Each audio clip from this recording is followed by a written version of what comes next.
If you sign those divorce papers, you walk away with dignity. But if you sign this, you walk away with power. The voice was calm, measured, the kind of voice that didn't need to be loud to command attention. Evelyn Carter didn't look up immediately.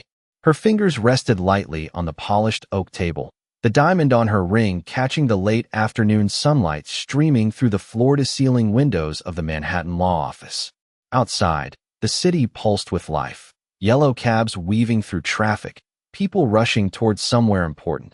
But inside, everything felt suspended, as if time itself had paused to watch her decide who she would become. 10 minutes ago, she had been ready to end a marriage.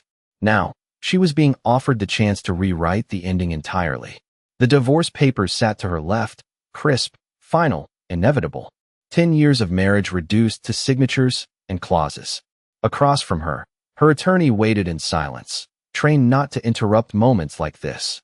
But it was the man standing by the window who changed everything. Alexander Graves. His reflection hovered in the glass behind her, tall, composed, dressed in a charcoal suit that seemed tailored not just to his body, but to his authority. He hadn't moved since he placed the second document in front of her. $100 million. Not as a settlement. Not as a gift. As an offer. Evelyn finally lifted her gaze, meeting his through the reflection. There was no arrogance there, no desperation. Just certainty. The kind of certainty that came from someone who already knew how the story would unfold. Why? She asked, her voice steady, controlled, betraying none of the storm beneath. Alexander turned then, slow and deliberate, as if every movement had been calculated long before this moment. Because, he said, his tone quiet but unyielding, you're not the only one who was betrayed. The words settled into the room like dust after a fall, soft, but impossible to ignore. Evelyn's grip tightened slightly on the edge of the table, just enough for the tension to exist, not enough for anyone else to notice. Betrayal. The word echoed differently now. Not just hers. Not just a broken marriage hidden behind headlines and polite smiles. Something larger. Something shared. Her mind flickered, uninvited, to the image she couldn't erase. Crystal chandeliers. A sea of silk and champagne. And her husband, Richard Hale, standing too close to a woman who wasn't his wife. The way his hand had rested at the small of that woman's back. The way he hadn't pulled away. The moment everything had shifted without a single word being spoken. Evelyn inhaled slowly, the kind of breath that rebuilt control from the inside out. When she spoke again, her voice carried something new. Not pain, not anger, precision. And what exactly does your offer buy? Alexander's lips curved, not quite a smile, but something close. Respect, perhaps.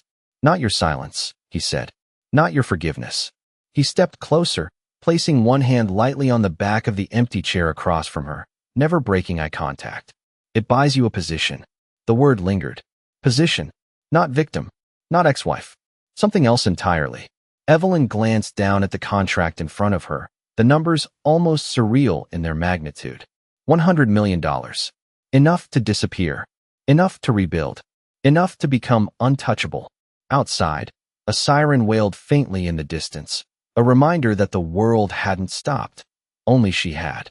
Until now. Her fingers moved, slow and deliberate, sliding the divorce papers slightly farther away. Not discarded. Not yet. But no longer the only ending available to her.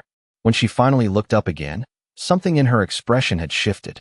Softer, perhaps, but sharper too, like glass that had been reforged in fire. Tell me, Evelyn said, her voice low, controlled, unmistakably steady. What happens after I sign? Alexander held her gaze, and for the first time, there was something almost dangerous in his stillness. After you sign, he replied, they don't see it coming. The pen felt heavier than it should have, as if the weight of 10 years had settled into its polished metal frame, and Evelyn Carter turned it slowly between her fingers, watching how the light fractured across its surface before settling again, steady and controlled, just like her. Breathing, because control was all she had left and she intended to keep it, not as a shield but as a weapon refined through silence.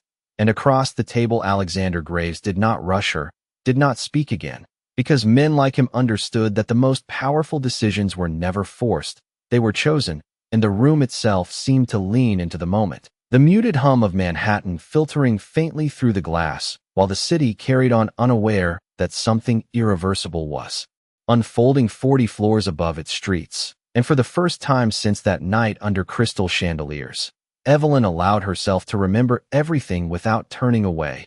The precise angle of Richard Hale's smile as he greeted investors, the way his voice carried warmth that no longer belonged to her, the subtle shift in his posture when that woman entered the room, as if gravity itself had changed direction. And it had not been the touch that broke her, not the closeness, not even the undeniable familiarity between them. It had been the absence of hesitation, the absence of guilt, the quiet certainty that he no longer saw her as the center of his world, but as a detail he had already outgrown, and she had stood there in a crimson dress chosen weeks in advance, believing she was celebrating a decade of loyalty, only to realize she had been attending the quiet unveiling of her own replacement. And yet she had not made a scene, had not raised her voice, because something inside her had gone still, not empty, not broken, but recalibrated, as if her entire life had shifted into a new axis she did not yet understand. And now here she was, sitting in a law office with two futures laid out in ink, one that ended with a signature and a quiet exit, and another that began with a different kind of signature, one that did not erase the past but transformed it into leverage. And her eyes moved once more to the number printed on the page, $100 million, a figure so vast it felt abstract. Yet the meaning behind it was painfully clear. This was not about money. It was about position, about rewriting the narrative before anyone else realized the script had changed. And slowly, without hesitation, Evelyn lowered the pen to the paper, the sound of ink meeting contract impossibly soft, almost delicate, yet it carried a finality that echoed louder than any confrontation she could have imagined. And when she finished, she did not look at the signature. She looked at Alexander, her gaze unwavering, and something unspoken passed between them, an understanding that did not require explanation. Because whatever this alliance was, it had already begun, and Alexander inclined his head just slightly, not in victory, not in triumph, but in acknowledgement, as if he had been waiting not for her decision, but for her transformation. And he reached forward, collecting the signed document with measured precision before sliding a second folder toward her, thinner, darker, marked only with a single name that made the air in the room shift, and Evelyn's eyes dropped to it, her pulse steady, her expression unreadable, as she realized this was only the first move, not the end, not even the beginning, but the moment the board had been set and every piece placed exactly where it needed to be, and somewhere deep within her, beneath the calm exterior and the controlled breath, something ignited, not anger, not revenge, but clarity, sharp and unrelenting. Because for the first time since everything fell apart, Evelyn Carter was not reacting to what had been done to her. She was deciding what would happen next. The folder did not look important at first glance, just a matte black cover with a single embossed name that seemed to absorb the light instead of reflecting it. But Evelyn Carter knew better than to trust appearances now, because the most dangerous truths were always presented quietly, without spectacle, and she reached for it with the same measured control that had carried her through the last hour, her fingers steady, her breathing even, as if she had been preparing for this moment long. Before she understood what it would cost, and when she opened it, the world did not shatter, it sharpened, every detail coming into focus with a clarity that felt almost surgical, because inside were not just documents, not just numbers or agreements, but a timeline, precise and undeniable, a sequence of events mapped out with cold accuracy that traced the intersection of two lives she once believed were separate, Richard Hale and the woman he had chosen over her. And for a brief second, something flickered behind her eyes, not surprise, not even pain, but recognition, as if the truth had been waiting patiently for her to catch up, and she turned the first page slowly, scanning the dates, the locations, the quiet consistency of meetings that had never appeared on any calendar she had seen, hotel reservations made under subsidiaries, private dinners hidden beneath layers of corporate discretion, each detail arranged not to shock, but to confirm what she had already felt without proof. And across from her Alexander Graves remained still, his presence a constant that did not intrude, because this was not about revealing betrayal. It was about exposing its structure. And Evelyn understood that now, understood that what had happened to her was not impulsive, not accidental, but deliberate, sustained, almost strategic. And that realization did not break her. It refined her, like pressure shaping something stronger than what had existed before. And she closed the folder gently, not in rejection, but in acceptance, because there was no need to read every page to understand the conclusion. And when she lifted her gaze to Alexander, there was no question left in her expression, only direction, only the quiet certainty of someone who had crossed an invisible line and could not return to who she had been. And for the first time since he had entered her life, he allowed himself the faintest shift in posture, not relaxation, but acknowledgement, as if he recognized the moment she had fully stepped into the role he had anticipated. And outside the window the sun had begun to dip lower, casting longer shadows across the city, the golden light turning deeper, richer, almost cinematic in the way it transformed ordinary buildings into something monumental. And Evelyn rose from her seat, not abruptly, not dramatically, but with the kind of calm that carried more weight than any display of emotion. And she walked to the window, her reflection merging briefly with the skyline before separating again, clearer, sharper, as if even the glass understood that she was no longer the same woman who had walked into this room. And her voice, when she spoke, was softer than before, but infinitely more defined. "You knew," she said, not as an accusation but as a statement of fact. And Alexander did not deny it, did not soften it, because truth did not require decoration. "I suspected," he replied, his tone even, "but suspicion does not move markets, Evelyn. Proof does." And the word lingered. Proof, not just of betrayal, but of leverage, of opportunity, of the kind of shift that could dismantle reputations without raising a voice. And Evelyn nodded once, almost imperceptibly, because she understood now that this was not about revenge in the way most people imagined it. There would be no scenes, no public confrontations, no desperate attempts to reclaim what had already been lost. This was something quieter, something more precise, a recalibration of power that would unfold in boardrooms and headlines in moments that appeared coincidental to anyone who did not know where to look. And as she turned back toward the table, her eyes fell once more on the space where the divorce papers had been, now pushed aside, no longer the center of her story, but a footnote in something far more significant. And for the first time, the absence of them did not feel like loss, it felt like space. And in that space, Evelyn Carter began to see not just what had been taken from her, but what she was about to take back, not loudly, not visibly, but completely. By the time Evelyn Carter stepped out of the building, the city no longer felt like something she was moving through. It felt like something she was stepping into with intention, every sound sharper, every reflection more defined, the cool Manhattan air brushing against her skin as if to remind her that nothing had changed, and yet everything had. And she paused just for a moment at the top of the granite steps, not to hesitate, but to recalibrate, because the woman who had walked in carrying the quiet weight of betrayal had left behind something invisible but essential. And in its place was something far more dangerous, clarity without emotion, purpose without noise. And as a black car pulled smoothly to the curb, its engine barely audible beneath the hum of the street, she did not look surprised, because of course it was there. Of course, every detail had already been anticipated, and the driver stepped out, opening the door with the kind of efficiency that did not require acknowledgement. But Evelyn gave a small nod anyway, not out of habit, but out of control. Because she chose what to notice now, she chose what mattered. And as she settled into the back seat, the city lights began to flicker on one by one, casting a soft glow against the glass, turning reflections into layered images of who she had been and who she was becoming. And across from her, Alexander Graves sat with the same composed stillness he carried everywhere, as if movement itself was optional for someone who already commanded the room without it. And for a moment neither of them spoke, not because there was nothing to say, but because silence had become its own language between them, precise and efficient. And finally Evelyn turned her gaze toward him, her expression unreadable but undeniably present. "What is the first move?"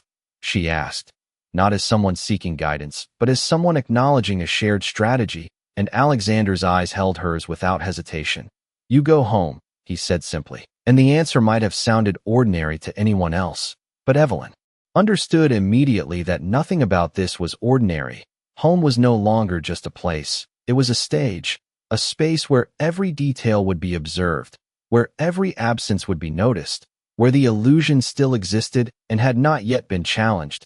And she leaned back slightly, considering the weight of that single instruction, not resisting it, not questioning it, because she already knew that the most powerful moves were the ones that looked like nothing at all.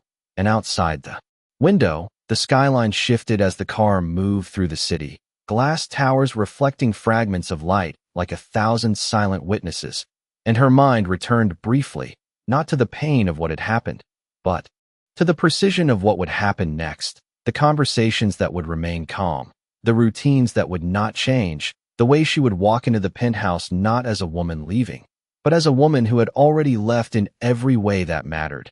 And when she spoke again, her voice carried that same quiet control.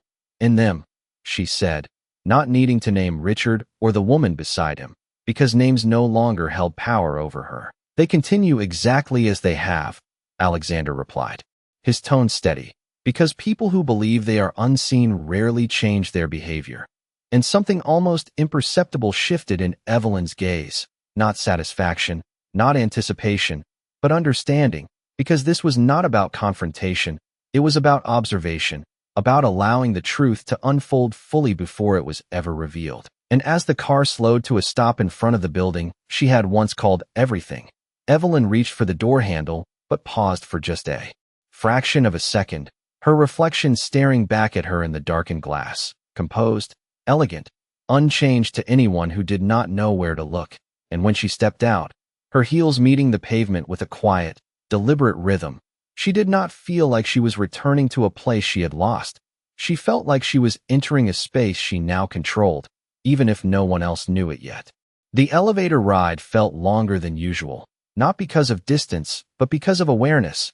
Each passing floor marked by a soft chime that echoed in the quiet space, as Evelyn Carter stood alone beneath the muted glow of recessed lights, her reflection multiplying in the mirrored walls around her, each version of her identical in posture, yet subtly different in presence, as if the woman she had been and the woman she was becoming existed simultaneously for just a few suspended seconds. And when the doors finally opened to the private penthouse level, the silence that greeted her was familiar, almost welcoming, the kind of silence that had once meant peace, but now carried something sharper beneath it, something observant, and she stepped inside with the same measured grace she had always carried. Placing her bag on the marble console with precise care, her movements unhurried, unchanged, because that was the point.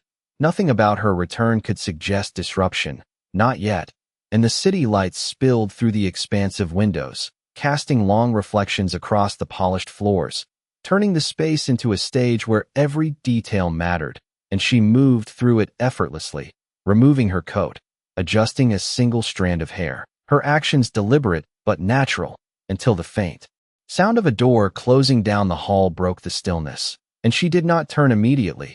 She did not rush to acknowledge it, because timing, she had learned, was everything. And when she finally did, her expression was composed, almost warm, the version of herself that Richard Hale had grown accustomed to, the version he no longer questioned. And there he was, standing in the doorway of his office, his tie loosened slightly, his presence as polished and controlled as ever. And for a brief moment their eyes met, and if there was any surprise in his gaze, it was subtle, fleeting, gone before it could fully form. "You are home early," he said, his tone casual, practiced, as if nothing in the world had shifted, and Evelyn allowed a small, almost effortless smile to touch her lips, not forced, not exaggerated, just enough to maintain the illusion. "Meetings ended sooner than expected," she replied, her voice smooth, steady, revealing nothing beyond what was necessary, and she watched him in that quiet, precise way she had not allowed herself before, noticing the details she had once overlooked, the slight hesitation before he stepped closer, the way his attention lingered on her for just a fraction longer than usual, as if searching for something out of place, something different, but finding nothing he could name, and she moved past him with quiet confidence, crossing into the kitchen where the faint scent of freshly brewed coffee still lingered, a detail that might have once felt comforting but now registered simply as information, and she reached for a glass of water, her reflection catching briefly in the stainless steel surface of the appliances, calm, composed, unshaken, and behind her, Richard followed, not too close, not too distant, maintaining the rhythm of a life that had not yet been interrupted. "I was thinking we could have dinner later," he said, his voice carrying the same effortless charm that had once defined everything between them, and Evelyn turned slightly, meeting his gaze with a softness that was carefully measured. "That sounds nice," she answered, and the words were true in form if not in meaning, because what mattered now was not what was said, but what was observed, and as he nodded, satisfied, she saw it clearly, the confidence, the certainty that his world remained intact, that nothing had shifted beyond his control, and for the first time, she understood how powerful that belief was, because it would be the very thing that allowed everything else to unfold exactly as it needed to. And as she set the glass down gently on the counter, the faint sound of it meeting the surface echoed just enough to mark the moment. Subtle, almost invisible, yet significant in a way only she could feel, because this was not a return, this was a beginning, quiet, precise, and already in motion. The dinner unfolded exactly as expected, which was to say it unfolded perfectly on the surface and nowhere else. The table set with the same quiet elegance it had always held, soft lighting reflecting off crystal glasses and polished silverware. The city stretching endlessly beyond the glass walls, as if nothing in the world could disturb the illusion of stability they had built over the years. And Evelyn Carter took her seat across from Richard Hale with the same composed grace that had once made her the center of every room he entered, her posture relaxed, her expression calm, every detail of her presence carefully aligned with the version of herself he believed he still understood. And as he spoke about his day, about meetings and projections, and the kind of conversations that filled boardrooms but rarely touched anything real, she listened, not as a wife seeking connection, but as an observer collecting data, each word, each pause, each subtle shift in tone registering with a clarity she had never allowed before. And when he smiled, that familiar, effortless smile that had once meant everything, she saw it differently now, not as warmth but as performance, refined, practiced, reliable, and she mirrored it just enough to maintain the balance, just enough to ensure that nothing about tonight would raise suspicion, because suspicion was the one variable she could not afford to introduce too soon. And when he reached for his phone, glancing down briefly before placing it face down beside his plate, the movement was small, almost insignificant, but Evelyn noticed it, cataloged it, the timing, the instinct, the quiet need to control what could be seen and what could not. And she took a sip of her water, her gaze steady, her mind already several steps ahead, because this was not about catching him. It was about understanding the pattern, and patterns, once understood, became predictable, and predictable meant controllable. And as the conversation drifted to lighter topics, to plans and appearances, and the carefully maintained rhythm of a life that looked flawless from the outside, Evelyn allowed herself to participate just enough, her voice soft, her responses measured, never too distant, never too engaged, maintaining the exact distance required to remain invisible within her own life. And when dinner ended and Richard stood to clear his plate, offering a brief, almost automatic gesture of normalcy, she followed him into the kitchen, her movements fluid, natural, as if nothing had shifted, as if the ground beneath them had not already begun to change. And as he rinsed a glass under the steady stream of water, she watched the reflection in the window behind him, the faint outline of his figure layered against the city lights, and for a moment, just a moment, she allowed herself to see him as he was, not as the man she had loved, not as the man who had betrayed her, but as a variable in a system she now understood far better than he did. And when he turned back toward her, drying his hands with a casual ease that suggested complete confidence in the world as he knew it, she met his gaze with the same quiet composure she had carried all evening, and something in her stillness seemed to reassure him, to confirm that nothing had changed, that whatever distance he had created remained unnoticed, unchallenged. And he stepped closer, not enough to invade her space, but enough to maintain the illusion of connection. "You seem different tonight," he said, his tone light, almost curious, and for a fraction of a second, time slowed, the question hanging between them like a test she had already anticipated. And Evelyn tilted her head slightly, her expression softening just enough to disarm. "Do I?" she replied, her voice calm, almost reflective, and then she smiled, not wide, not forced, but precise, controlled. "Maybe I am just finally getting some rest," she added, and the answer was simple, believable, complete, and Richard nodded, accepting it without hesitation, because people believed what fit their expectations, and she had just given him exactly what he needed to believe. And as he turned away, satisfied, unaware, Evelyn's gaze lingered for a moment longer, not with anger, not with regret, but with a clarity that no longer wavered, because the most dangerous part of this was not what he had done, it was what he still did not see. And in that blindness, in that quiet, confident certainty, she found the exact opening she had been waiting for, not to confront, not to accuse, but to move, silently, precisely, and without leaving a trace until it was far too late for anything to be undone. Morning arrived quietly, not with urgency, but with precision, the kind of calm that settles over a city before the weight of the day fully takes hold. And Evelyn Carter stood at the edge of the floor-to-ceiling windows in the penthouse, her silhouette framed against a skyline just beginning to shift from silver to gold, her reflection steady in the glass as she adjusted the cuff of her blazer, every detail intentional, every movement measured, because today was not about reacting, it was about initiating. And behind her the space remained unchanged, immaculate, silent, carrying the illusion of a life that still belonged to both of them, even though she had already stepped beyond it in ways Richard Hale could not yet comprehend. And when she turned, the soft echo of her heels against the marble floor marked a rhythm that felt different now, not hurried, not hesitant, but deliberate, as if each step carried its own purpose, and she moved through the room with quiet efficiency, gathering her things, checking nothing twice because nothing needed to be questioned anymore.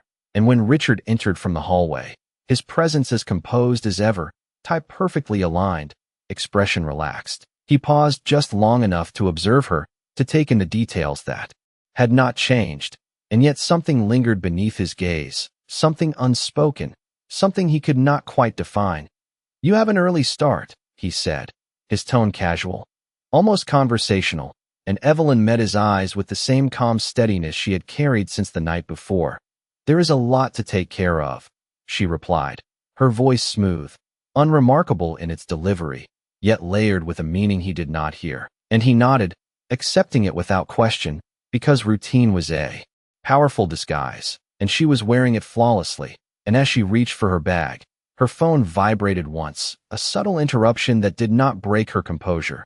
But when she glanced down, the message waiting on the screen was exactly what she had expected, a single line from Alexander Graves, precise and direct.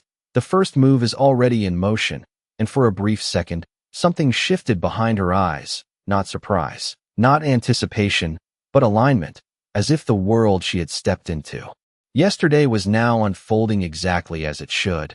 And she locked the screen without responding, because responses were not always necessary, and she moved toward the door, pausing just long enough to look back at Richard, her expression unchanged, her presence steady.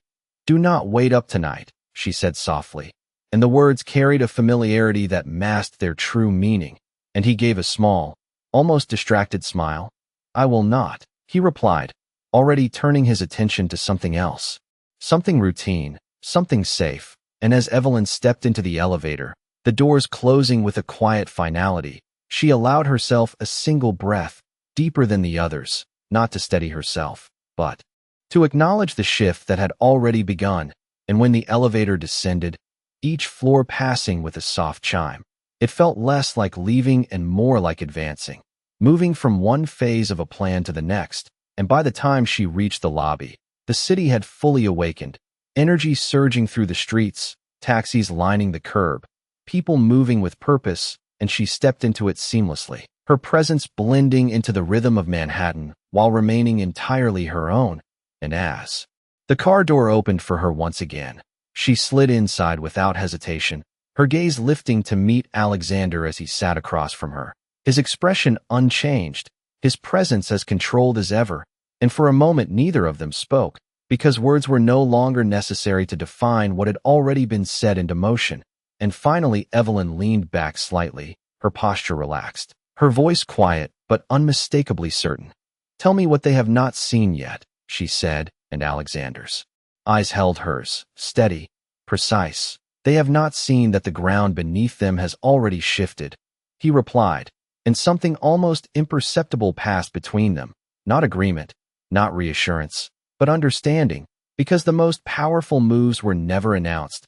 They were revealed only after they had already taken effect, and as the car pulled into traffic, merging seamlessly into the flow of the city, Evelyn Carter did not look back, because there was nothing behind her anymore that could alter what was about to happen next. The building rose above the city like a statement rather than a structure, glass and steel catching the late afternoon light in sharp, deliberate angles. And as Evelyn Carter stepped out of the car, the air felt different here, heavier with expectation, quieter with power, the kind of place where decisions were not discussed but executed. And she paused only long enough to take in the reflection staring back at her from the mirrored facade, composed, elegant, unchanged to anyone who did not know where to look. And then she moved forward, her heels striking the pavement with a rhythm that carried certainty instead of hesitation, because this was not unfamiliar territory. This was simply a new role within a world she already understood, and inside, the lobby opened around her in a sweep of marble and muted gold. Conversations hushed, movements controlled, every person aware of the invisible hierarchy that governed the space. And as she crossed it, she did not draw attention, she commanded it without asking, the subtle shift of glances following her path. Not because she demanded to be seen, but because presence like hers could not be ignored, and the elevator doors opened before she reached them, as if the building itself anticipated her arrival. And when she stepped inside, she was no longer entering as a guest, she was arriving as something else entirely, something that had not yet been named, but was already understood by those who mattered. And the ascent was smooth, silent, uninterrupted, each passing floor a quiet reminder that the higher she went, the fewer people had access, the fewer people understood what happened behind closed doors. And when the doors opened again, the space beyond was different, not louder, not more extravagant, but more controlled, more precise. And Alexander Graves stood waiting near the window, his silhouette framed by the skyline that seemed to stretch endlessly behind him, as if the city itself belonged to the decisions made in this room. And he did not greet her with surprise, did not offer unnecessary words, because everything about this meeting had been anticipated. And Evelyn stepped forward, her gaze steady, her expression calm. "It has started," she said, not as a question but as a confirmation, and Alexander inclined his head slightly. "They have already begun to feel it," he replied, his tone even, and he gestured toward the screen behind him where numbers moved in quiet patterns, subtle shifts that would go unnoticed by most, but not by those who understood the language of influence. And Evelyn's eyes followed the movement, not searching for explanation, but recognizing the effect, the early signs of imbalance, of pressure applied where it would not yet be traced. And she stepped closer, her reflection merging briefly with the data before separating again, sharper, more defined. "In him," she said, her voice low, controlled, and Alexander's gaze shifted just slightly, not toward the screen, but toward her. "He still believes he is in control," he answered, and for the first time, something almost imperceptible touched Evelyn's expression, not amusement, not satisfaction, but understanding, because that belief, that quiet confidence, was exactly what made everything else possible. And she turned away from the screen, moving toward the window where the city stretched out beneath her, alive, unaware, and she rested her hand lightly against the glass, not for support, but as a point of connection, a reminder of scale, of reach, of everything that existed beyond the narrow frame of what she had once called her life. And when she spoke again, her voice carried the same calm precision that had defined every step she had taken since the moment she signed that contract. "Then we do not rush," she said, and Alexander watched her for a moment, measuring, confirming, before nodding once. "We do not rush," he agreed, and the words settled into the space between them with a finality that did not need to be emphasized, because this was not about speed, it was about timing, about allowing the structure to weaken in ways that could not be traced back to a single moment. And as the sun began to dip lower, casting the city in deeper tones of gold and shadow, Evelyn Carter stood in silence, not as someone who had been wronged, not as someone seeking resolution, but as someone who had already moved beyond both, into a space where outcomes were not hoped for. They were designed, and somewhere far below, in a penthouse that still believed itself untouched, the first cracks had already begun to form, unseen, unacknowledged, but entirely irreversible. The evening settled over Manhattan with a quiet authority, the kind that did not announce itself, but was felt in the way the lights came alive one by one, in the way glass towers reflected not just the city but the shifting balance within it. And Evelyn Carter stood once more at the edge of that reflection, not in the office this time, not in the structured silence of Alexander Graves' world, but in the familiar expanse of the penthouse that had once defined her life, and yet nothing about it felt the same, not because the space had changed, but because she had, and that difference, invisible to everyone else, was the most powerful thing in the room. And behind her the door opened with a quiet click, the sound soft but unmistakable, and she did not turn immediately, because she already knew who it was, already understood the rhythm of his return. And when she finally faced him, Richard Hale stood there with a presence that was still composed, still controlled, but not entirely untouched, something subtle lingering in his posture, something that had not been there before, and his eyes found hers with a fraction more intensity than usual, as if searching for something he could not yet name. "You are still up," he said, his tone even, but beneath it there was a question he did not voice, and Evelyn allowed a small, almost thoughtful pause before responding, her gaze steady, her expression calm. "I had things to consider," she replied, and the words were simple, but they carried a weight he felt without understanding, and he stepped further into the room, loosening his tie slightly, a gesture that once signaled comfort but now read as something else entirely, a subtle shift, a quiet unrest, and he moved closer, not too close, but enough to bridge the space that had once been effortless between them. "There have been changes today," he said, carefully, as if testing the ground beneath his own words, and Evelyn watched him, not as a wife searching for reassurance, but as someone observing a system beginning to respond to pressure, and she tilted her head just slightly, her voice soft but precise. "Changes are inevitable," she said, and for a moment, silence settled between them, not heavy, not awkward, but charged in a way that could not be ignored, and Richard studied her, really studied her now, as if seeing her clearly for the first time in a long while. And something in his expression shifted, not realization, not yet, but awareness, the faintest recognition that something had moved beyond his control, and he exhaled slowly, almost imperceptibly. "You seem different," he said again, this time without the casual tone, this time with a trace of uncertainty he could not fully conceal, and Evelyn held his gaze without hesitation, her composure unbroken, her presence unwavering, and for a brief second, time seemed to narrow, the space between them defined not by distance, but by everything unspoken, and then she smiled, not as she had before, not as a reflection of who she used to be, but as something quieter, something stronger. "I am exactly the same," she said, and the words were both true and entirely false at once, and Richard nodded slowly, as if accepting the answer even though it did not fully settle whatever had begun to shift within him, and he turned slightly, his attention already drifting toward the world he believed he still controlled, the calls he would make, the decisions he would adjust, unaware that each move he made now was already part of something larger than he could see. And Evelyn watched him for a moment. Longer, not with resentment, not with longing, but with clarity, because the truth no longer needed to be revealed, it only needed to unfold. And as she turned back toward the window, the city stretching endlessly before her, she saw it differently now, not as a backdrop, not as a symbol of what they had built together, but as a field of possibility, vast, intricate, entirely within reach. And her reflection in the glass stood steady, composed, unshaken, and for the first time, it did not mirror who she had been.